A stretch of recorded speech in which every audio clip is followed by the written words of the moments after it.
নমস্কার, আমি সঞ্চারী। আমার চ্যানেলে আপনাদের সবাইকে স্বাগত জানাই। চলে এসেছি আপনাদের সামনে আবার একটি নতুন ব্লগ নিয়ে। আজ জার্মানির এই বার্লিন শহরটিতে ঘুরতে বেরোনোর দ্বিতীয় দিন। আসলে দেখতে গেলে তৃতীয় দিনই বলা চলে। কি বলুন তো, যেদিন আসলে জার্মানির এই বার্লিন শহরটিতে পৌঁছালাম সেই দিন তো সন্ধে হয়ে গেছিলো, সেই জন্য আর কোথাও যাওয়া হয়নি। পরের দিন থেকেই ঘুরতে বেরোনো, সেই জন্যই বার্লিন শহরটিতে আমাদের থাকা হচ্ছে গত 3 দিন ধরেই। রাস্তায় যেতে যেতে এই দেয়ালটি চোখে পড়লো সবারই, ভারী সুন্দর লাগছে দেখতে। তাই সবাই মিলে ভাবলাম একটা করে ছবি তুলে নেওয়া যাক। অনিশকে তো অনেক জোরাজুরি করাতে একটু রাজি করানো হয়েছে। এত ঘোরাঘুরি চলছে, ওরা ছবি তোলার ইচ্ছাটাই চলে গেছে। এদিকে এসেছি আবার স্টেশনের কাছে। আজকে ট্রেনে চড়বো। আজকে প্রথমেই বার্লিন ওয়ালটি দেখতে যাওয়ার প্ল্যান হয়েছে। স্টেশনের কাছাকাছি এই কটা দিন ধরেই মেলাটি রয়েছে দেখছি। এই মেলাটি আগেও একটি ব্লগে আপনাদের দেখিয়েছি। তখন আসলে একটু দুপুরের টাইম ছিল, সেখানে চারিদিকে লাইট জ্বলছিল, দোকানপাট সব খোলা ছিল। এখন তো সকালের দিক, সেই জন্য চারিদিকটাই দেখুন দোকানগুলো সব বন্ধ। চলুন এবার স্টেশনের কাছে যাওয়া যাক।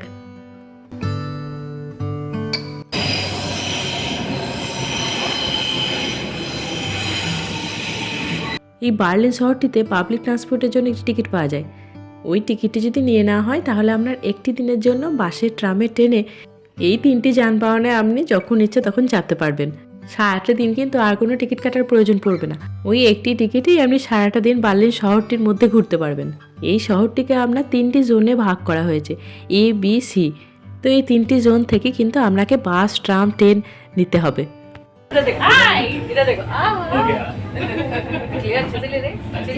ট্রেন থেকে নেমে পড়েছি। এখন বার্লিন ওয়াল যেতে গেলে আরেকটি ট্রেন নিতে হবে। আর রাস্তায় দেখুন কত পায়রাগুলো কিন্তু একদম নির্ভয়ে ঘুরছে। পাশ দিয়ে মানুষজন হেঁটে চলে যাচ্ছে, তারপরেও কিন্তু ওরা খাবার ফেলে উড়ে যাচ্ছে না। ডেনমার্কের পাখিগুলো বড্ড ভীতু জানেন, একটু কাছে গেলেই উড়ে চলে যাবে, আর সেখানে থাকবে না। সেজন্য অনিশকে বলছিলাম আর কাছাকাছি যাস না, একটু শান্তি করে ওদের খেতে দে। তারপরে দেখছি না, কাছে গেলেও অসুবিধা নেই, ওরা কিন্তু দিব্যি খাওয়া দাওয়া করছে। আবার চেপে পড়েছে আরেকটি ট্রেনে। তখন ট্রেনের কথা বলতে বলতে আর বলাই হলো না যে টিকিটের দাম কীরকম। আমাদের দুজনের নিচে 15 ইউরো, অনিশেরটা ফ্রি।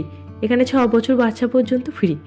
15 ইউরো ড্যানিশ কর্নারে হচ্ছে আপনার 112 কোনার মতো। ভারতীয় টাকায় তা দাঁড়াচ্ছে আপনার ওই 1350 টাকা মতো। অনিশেরটা এবার হয়ে গেল, পরের বার এলে এবার টিকিট কাটতে হবে। দূরে যে ওয়ালটি দেখতে পাচ্ছেন ওইটাই হচ্ছে বার্লিন ওয়াল। এই জার্মানি দেশটি আগে 2 ভাগে বিভক্ত ছিল, পূর্ব জার্মানি আর পশ্চিম জার্মানি। বার্লিন শহরটা যেহেতু জার্মানির মাঝখানে পড়ে, সেই জন্য এই বার্লিন শহরের মাঝখান বরাবর এই ওয়ালটি টানা হয়েছিল। তাই এই শহরটিও 2 ভাগে বিভক্ত হয়ে যায়, পূর্ব বার্লিন আর পশ্চিম বার্লিন। দেয়ালের এই সাইডটা পূর্ব বার্লিন, যা আপনার পূর্ব জার্মানি নামে পরিচিত ছিল, আর এই দিকটা আপনার পশ্চিম বার্লিন, যা আপনার পশ্চিম জার্মানি নামে পরিচিত ছিল। দাঁড়ান, এই দেয়ালটার সামনে দাঁড়িয়ে একটা ছবিও তুলে নিই। এত ইতিহাস জড়িয়ে আছে এই দেয়ালটির সাথে। আর এইদিকে মুখের মধ্যে এত রোদ এসে পড়ছে যে ঠিক করে তাকাতেই পারছি না। তো যেটা বলছিলাম, আসলে কেন এই দেয়ালটি মাঝ বরাবর শহরে টানা হয়েছিল, সেই সময় নাকি পশ্চিম জার্মানি খুব উন্নত ছিল।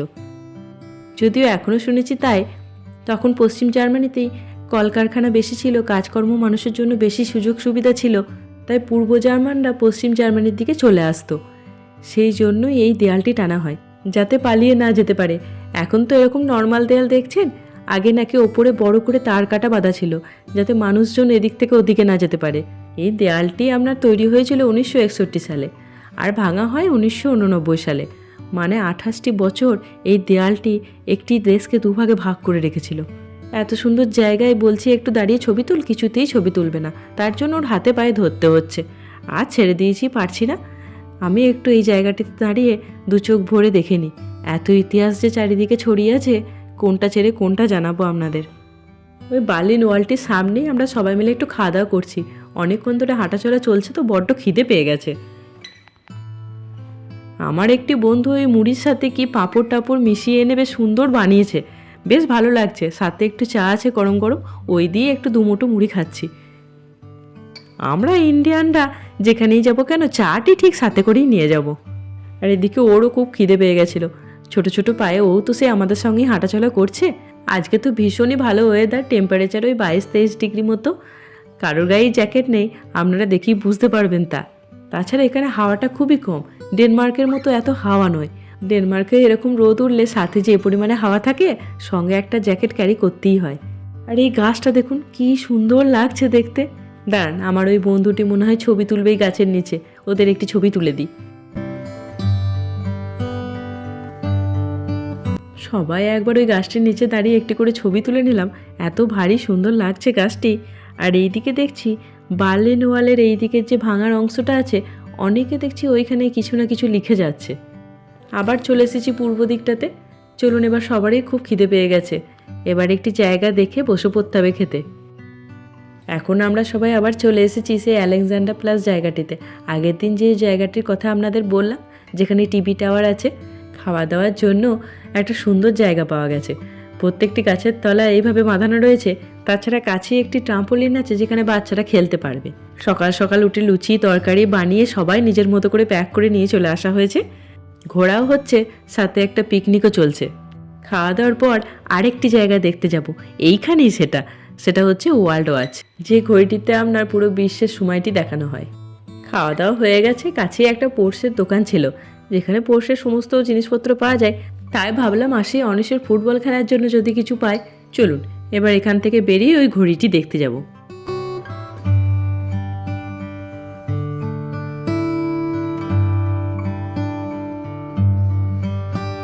এখন চলে এসেছি সেই ওয়ার্ল্ড ক্লকটির কাছে। এই ওয়ার্ল্ড ক্লকটি আবার ইউরেনিয়া ওয়ার্ল্ড ক্লক নামেও পরিচিত।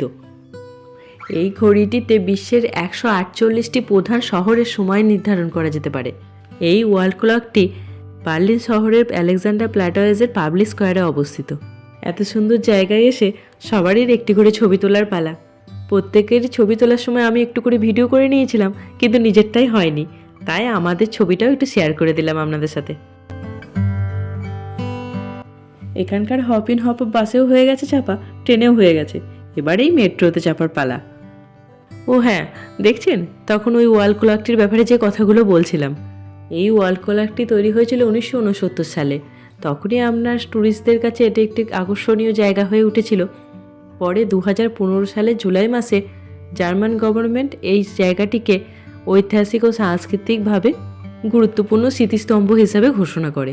সামনেই প্রাইমার কাছে, একবার ওখান থেকে ঘুরে আসি। ভেতরের দিকে চলে এসেছি, কিন্তু অসম্ভব ভিড়। জানি না কতটুকু ভিডিও আপনাদের সাথে শেয়ার করতে পারবো। ব্যাগটা দেখুন, ভারী সুন্দর দেখতে। কেনাকাটা করে বাইরেটিতে চলে এসেছি। অনিশের জন্য একটু টি শার্ট পেয়েছি ভালো, সামারে পরানোর জন্য। পরে ডেনমার্কে গিয়ে আপনাদের সাথে শেয়ার করব সেগুলো। প্রাইমার্কের সামনে একটি ফাউন্টেন আছে, 4-5টা ঘিরে দেওয়া, ওইখানে একটু বসেছি। আর ওই যে দুটি বিল্ডিংয়ের মাঝখান দিয়ে টিভি টাওয়ারটিও দেখা যাচ্ছে। এটা যেহেতু সিটি সেন্টার, সেই জন্য দেখুন কি পরিমাণে ভিড়। চারিদিকে একদম লোকজনে যেন গিজগিজ করছে। আর আমার মুখ চোখের অবস্থা এই দেখুন, কি হাল হয়েছে সারাদিন ঘুরে ঘুরে তার ঠিক নেই। এখন একটু কোন রেস্টুরেন্টে যাওয়া হবে সেই আলোচনায় চলছে। রাতে ওই একই রেস্টুরেন্টে খাওয়া দাওয়া করে একদম সোজা হোটেল। আজকের দিনটাই তো লাস্ট, কাল সকাল সকালেই একদম ডেনমার্কের দিকে রওনা দিয়ে দিতে হবে। চলুন, এখন ডেনমার্কের কথা ভেবে আর লাভ নেই, এবার মেট্রোতে চাপার পালা। চলুন।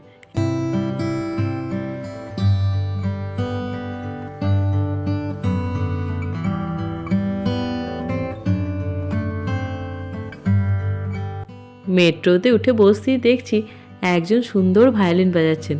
সারাটা দিন তো খুবই সুন্দরভাবে কাটলো, তবে এই দিনের শেষে এনার ভায়োলিনের সুরটি শরীরে ক্লান্তটুকুকে অনেকখানি মুছে দিল। মেট্রো থেকে নেমেই দেখছি এই পরপর 3টে বিল্ডিং, দেখুন কি ভারী সুন্দর লাগছে দেখতে। এখন রেস্টুরেন্টের অনেকটা কাছাকাছি চলে এসেছি। পায়ে হেঁটে আর বেশিক্ষণ না, 5 মিনিট খুব জোর।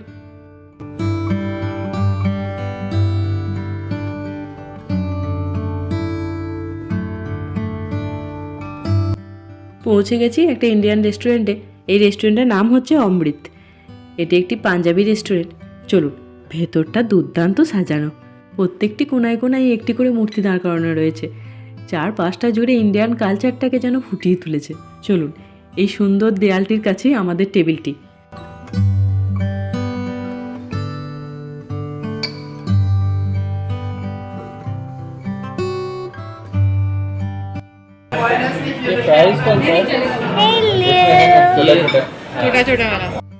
এদিকে আপনার মেনু কার্ডটিতে দেখা হচ্ছে যে কোন রান্নাটিতে ঝাল নেই।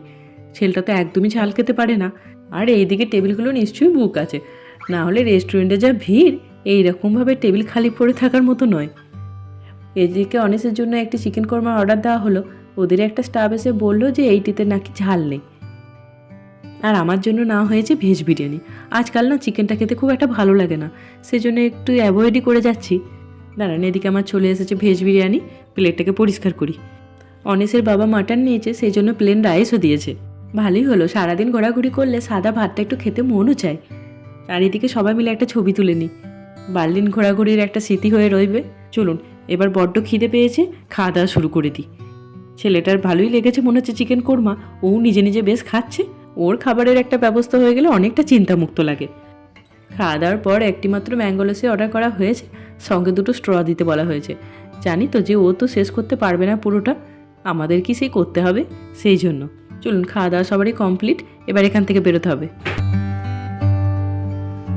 ওই রেস্টুরেন্টে বসে বসেই ঠিক হলো যে সবাই মিলে এখন একটু ফ্রিডম গেটের কাছে এসে বসবো। তাই সবাই মিলে চলে এসেছি এখানে। এখান থেকে পায়ে হেঁটে আমাদের হোটেলটা খুব বেশি দূর নয়, তাই অত চিন্তাও নেই। এখানে কিছুক্ষণ সময় কাটিয়ে তারপরে হোটেলের দিকে রওনা হব। ছেলেটা একটু টায়ার্ড হয়ে গেছে, তাই ওর বাবা দূরে একটি বেঞ্চ আছে ওইখানে নিয়ে যাচ্ছে। ওখানে একটু শুয়ে রেস্ট নিক, আমি ততক্ষণ চারপাশটা একটু ঘুরি। কত লোকজন দেখুন, চারিদিকে লোকজনে যেন গিজগিজ করছে। আর কি ভালো লাগছে জায়গাটা জানেন। ওয়েদারটাও তেমন, খুব যে ঠান্ডা তেমনটা নয়, হালকা জ্যাকেট পরে থাকলেই ঠিকঠাক লাগছে। দূরে যে রিক্সার মতো দেখছেন, ওইটিতে আবার চাপিয়ে গোটা এরিয়াটা ঘুরিয়ে দেখাচ্ছে। কাছে একটি সোভিনিয়ারের দোকান আছে, তো ওটা একটি মাথার মধ্যে রয়েছে যে একটা কিছু তো নিয়ে যেতেই হবে এখানকার স্মৃতিচিহ্ন হিসাবে। আর এদিকে দাঁড়ান, ওই যে অনিস দেখুন, ও একবারে টায়ার্ড, প্রচণ্ড ঘুম পেয়েছে, তাই এখানেই শুয়ে পড়েছে। চলুন এবার হোটেলের দিকে রওনা দিতে হবে। তাহলে ব্লগটা আজকে এখানেই শেষ করি। ব্লগটি যদি ভালো লাগে তাহলে লাইক করবেন, শেয়ার করবেন, কমেন্ট করে অবশ্যই আমাকে জানাবেন কেমন লাগলো আপনাদের এই ব্লগটি।